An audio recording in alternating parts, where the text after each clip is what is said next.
Yeah, I particularly like to target a venue that have got no history of eels, and I really do a massive amount of research into trying to establish where the likelihood is of eels getting in, possibly not being able to getting out. And when people say to me, there's no eels in this venue and there's never been any caught, it kind of lights my passion to try and catch them.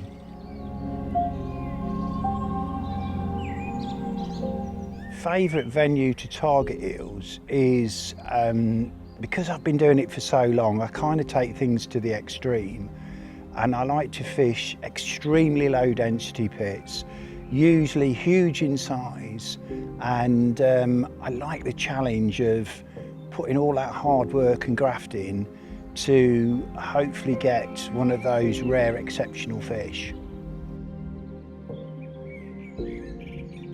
When I actually decide to have a campaign on the water, my favourite areas to target, I always seem to be drawn into the corners of the lake, particularly if it's a deep corner.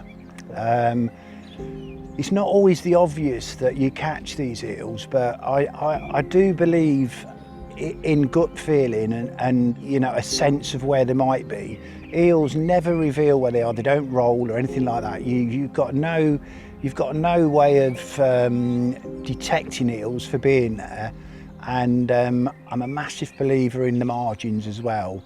And then it's a process of elimination and finding out whether the eels are actually territorial or whether they're roamers and they're all over the lake. But of course that takes time to see a pattern emerging.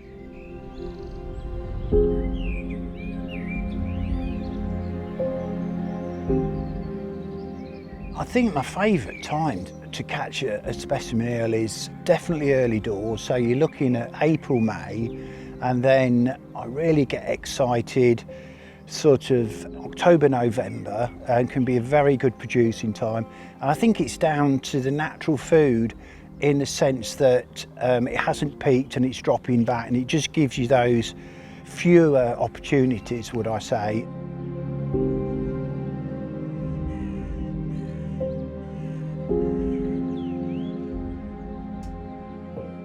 Yeah, I think for me, fishing for eels, the big appeal for me is not just catching eels. I'm absolutely really passionate about nature, wildlife, insects, etc. And that's all part of it.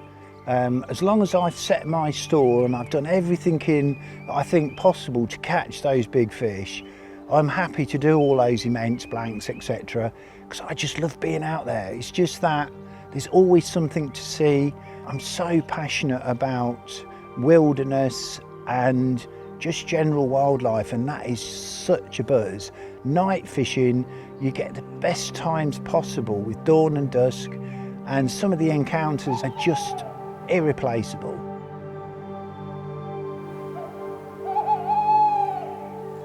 I was asked by the NAC to do a talk, and I thought this was a golden opportunity to really start a campaign for lip hooking eels and get this message across of trying an alternative method of fishing for bites opposed to fishing for runs.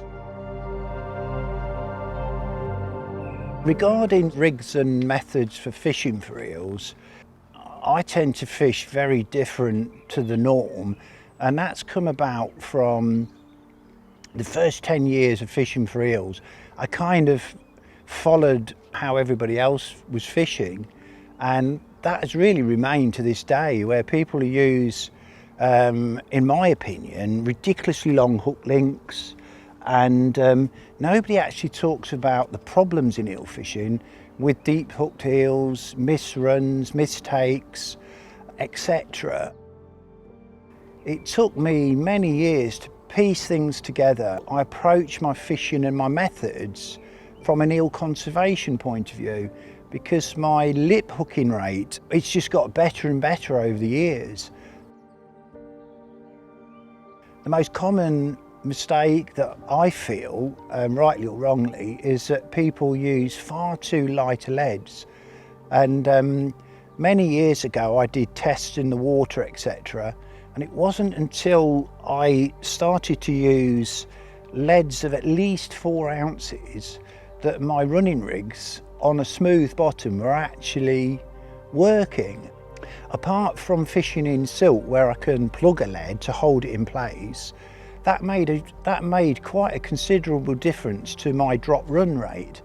And how I describe it to people is, if you're fishing a standard running rig with anything under 4 ounces on a standard hard bottom on gravel or on clay, etc., that lead will move really easily, and it creates what I call a judder rig, opposed to how we think textbook a running rig. And those little judders, I'm absolutely convinced, is why people get so many drop runs.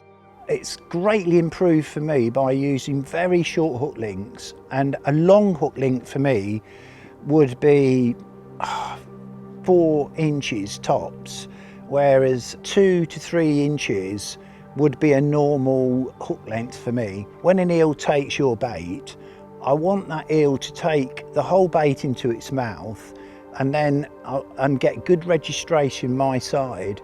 And by fishing, instead of fishing open bail arms, I use bobbins for most of the time, and it's just amazing once it's balanced and set up correctly how much improvement there is in bite recognition.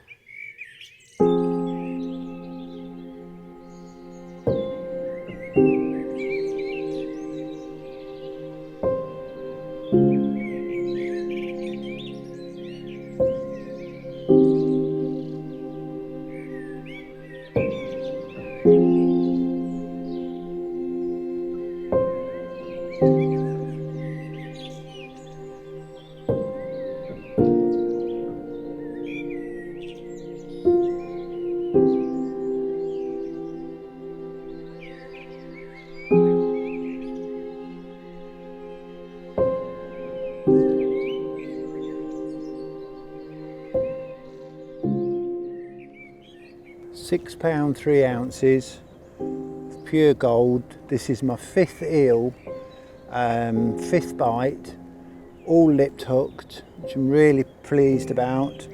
And this is over 130 nights on extremely low density pit. This is what makes it all worthwhile.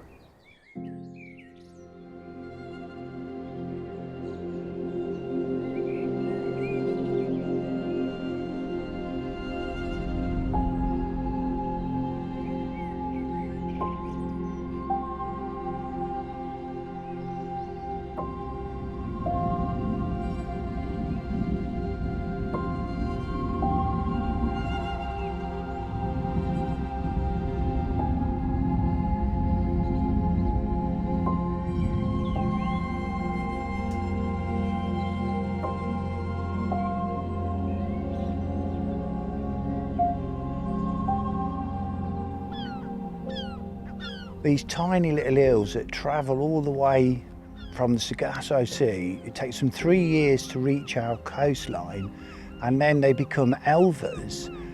So they're already 3 years old, and then they travel up the river systems. These eels will follow the tiniest bit of watercourse, and they will find every imaginable bit of water you can imagine, from a farm pond to a 300-acre pit to a reservoir, and they'll live their lives there, and then they go all the way back to the Sargasso Sea, and the whole cycle starts again.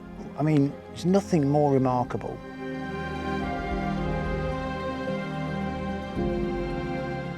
Over 40 years of fishing solely for eels, last season was just incredible. Catching a £6 1 ounce eel, a £7 4 eel, and then the holy grail of eel fishing, to get a £10 2 ounce eel was just absolutely phenomenal. And I'm not embarrassed to say I shed a few tears that night when I finally got that fish in my net.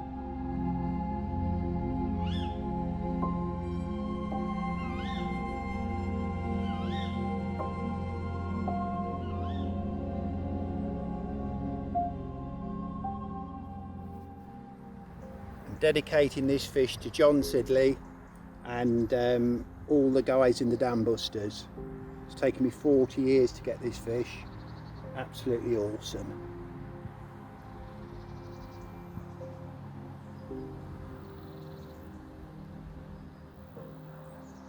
That'll do, mate. The message I'm really keen to get across, you know, a 5-pound eel could be quite possibly older than me, and that's pretty old. They've had such an amazing cycle to get to that size, and it's so important to miss a few bites opposed to having a run and deep hooking an eel. It's just so important to miss those takes and probably catch slightly less eels if need be, but these are such wonderful creatures, and it's so important that they go back safely.